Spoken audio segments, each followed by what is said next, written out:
지난달 금융위원회가 보험사를 대상으로 141 라이선스 규제를 해소하기로 했습니다. 그래서 앞으로는 여행자 보험이나 반려동물 보험 전문 회사 등 특정 종류의 상품만 취급하는 보험사들을 볼 수 있을 것 같은데요. 이런 규제 완화가 불러온 업계의 변화와 전망을 금융부 김미연 기자와 이야기 나눠보겠습니다. 어서 오십시오. 안녕하세요. 자, 앞으로는 특정 상품만 다루는 보험사들이 나올 수 있도록 정부가 규제를 좀 완화한 건데 일단 기존의 규제부터 좀 짚어볼까요? 네, 바로 말씀 주신 것이 141 라이선스 규제입니다. 이 규제 때문에 현재 한 금융그룹 안에서는 하나의 생명보험사와 하나의 손해보험사만 나올 수 있습니다. 예를 들어 삼성그룹은 삼성생명이라는 생명보험사 1개와 삼성화재라는 손해보험사 1개만 운영할 수 있습니다. 그런데 금융위원회가 이 규제를 유연화하기로 하면서 사실상 141 라이선스 원칙은 사라지게 됐습니다. 앞으로는 삼성생명과 삼성화재 외에도 삼성 반려동물 보험 같이 특정 종류 상품만 취급하는 보험사가 나타날 수 있게 되는 겁니다. 또 교보단기 노동자 보험 같이 특정 고객층만을 대상으로 하는 보험사도 나타날 수 있습니다. 단 만약 특화 보험사를 자회사로 설립할 경우 기존 모 회사는 해당 특화 보험 판매를 중단해야 합니다. 그러니까 앞으로는 다양한 보험사들이 설립될 수 있는 그런 길을 좀 열어준 셈인데 그런데 이 규제가 없어진다고 해서 생명보험사들이 손해보험의 영역, 상품을 판매한다거나 예를 들어 펫보험 등이 있겠죠. 이런 영역으로 바로 진입을 할까라는 생각이 조금 들기는 합니다. 구체적으로 기존과는 어떤 것들이 좀 달라지는 겁니까? 네, 먼저 생명보험사와 손해보험사 차이부터 짚어보겠습니다. 생명보험사는 말 그대로 생명을 보장해주는 보험을 취급하고 손해보험사는 손해를 보장하는 보험을 취급합니다. 즉 생보사의 기본은 사람이 사망하면 보험금을 주는 종신보험이고 손보사는 자동차 사고나 건물 화재 등 예상치 못한 손해가 난 것들을 주로 보장합니다.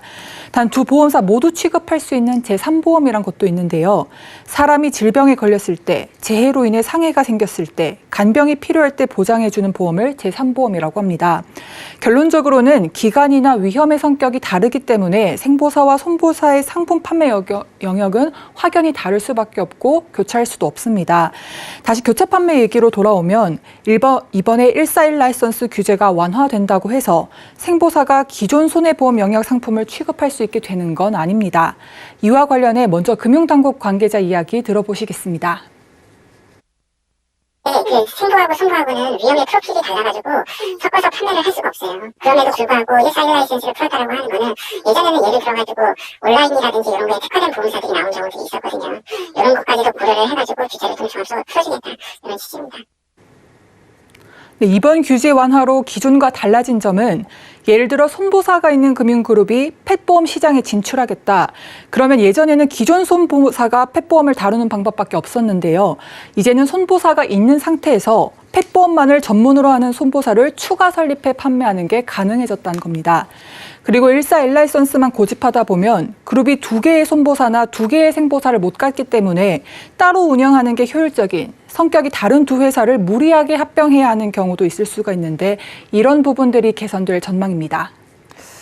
근데 사실 이 141 라이선스 규제는 그동안 보험업계에서 가장 대표적인 규제였습니다. 그러니까 완화하게 된 이유가 뭡니까? 네, 금융위는 지난달 규제 개선을 발표하면서 디지털 시대에 걸맞는 경쟁 혁신을 선도할 특화 보험사의 진입을 촉진하기 위함이라고 배경을 설명했는데요. 급변하는 금융 환경에 맞게 다양한 신규 보험사 출연을 장려해서 보험업계 역동성을 높이겠다는 것으로 해석됩니다. 아무래도 지금보다 더 많은 기업이 경쟁 시장에 뛰어들게 되면 새 혁신 상품들이 나올 가능성도 높아지고요. 또 조직이 다양해지면서 위험을 분산시키고 의사결정 등의 프로세스의 간소화와 효율화를 통해서 시장 활력이 높아질 수 있다는 것도 기대하는 부분 중 하나입니다. 네, 대표적인 규제가 좀 완화되면서 보험사들 분위기 좋을 것 같은데 보험사들 반응 어떻습니까? 역시 환영하는 분위기죠. 규제 완화를 그동안 정부의 규제 완화를 피력한 것에 따라서 환영하는 분위기입니다. 최근 핀테크와 빅테크가 금융산업에 진출하면서 한동안 이들과 전통금융사 간의 불공정한 경쟁이란 뜻의 기울어진 운동장이란 말이 유행을 했었는데요. 핀테크나 빅테크들이 규제에서 벗어나 금융권에서 빠르게 몸집을 키우는 동안에 보험사들은 낡고 촘촘한 규제들에 막혀 급변하는 환경을 제대로 대응하지 못했다는 목소리가 높았습니다. 이번에 공정한 경쟁 토대가 이번 규제 완화를 통해 조금이나마 만들어졌다는 입장입니다. 물론 아직 법률 개정안도 마련이 안 돼서 갈 길은 먼 입장인데요. 보험사들도 이번 규제를 통해서 당장 엄청난 변화를 기대한다거나 크게 수익성을 높일 방안으로는 아직 와닿지 않다, 생각하지 않고 있다 이런 입장이긴 합니다만 그럼에도 불구하고 예전부터 전통 규제 산업이었던 보험 산업에 큰 규제가 완화됐다, 규제 완화의 물꼬가 풀어졌다는 면에서 큰 의의를 두고 있습니다. 네, 소비자들 입장에서도 환영할 만한 일이 아닌가 싶은데요. 앞으로 다양한 업체들을 좀 볼 수 있을 것 같은데 어떤 회사들이 좀 나올 수 있을까요? 네, 이제 시작이라서 보험사마다 구체적인 전략들이 아직 나온 건 아닌데요.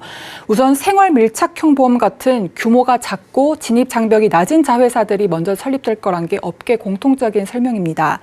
배상 책임 보험사나 기거커, 즉 초단기 노동자를 위한 보험사, 배달라이더 대상 보험사, 킥보드 사고 보장 보험사 등이 나올 수도 있겠습니다. 이외에도 전문가들은 앞으로 국내 보험 시장 발전을 위해선 보험사들이 개인과 국내에 한정된 보험 상품에서 범위를 더 넓혀 나가야 한다는 조언도 하고 있는데요. 이 부분은 전문가 이야기 직접 들어보시겠습니다. 시장을 확장하려면 이제 중소기업이나 이런 수요도 더 넓혀야 되고 개인에 있어서의 한정된 어떤 위험 보장이 아니라 조금 더 넓은 위험 보장으로 나가야 된다는 국내 보험 산업이 세계 시장에 나가는 게 약간 미온적이에요. 그래서 좀 적극적으로 나갈 필요가 있다. 왜냐하면 국내 시장이 이제 개인 보험 시장에 있어서 포화 상태니까.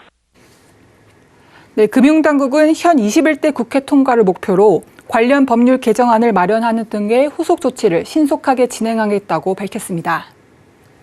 네, 앞으로 보험업계에서 얼마나 혁신적인 자회사가 생길 수 있을지 조금 더 지켜봐야 할 것 같습니다. 오늘 말씀 잘 들었습니다. 감사합니다.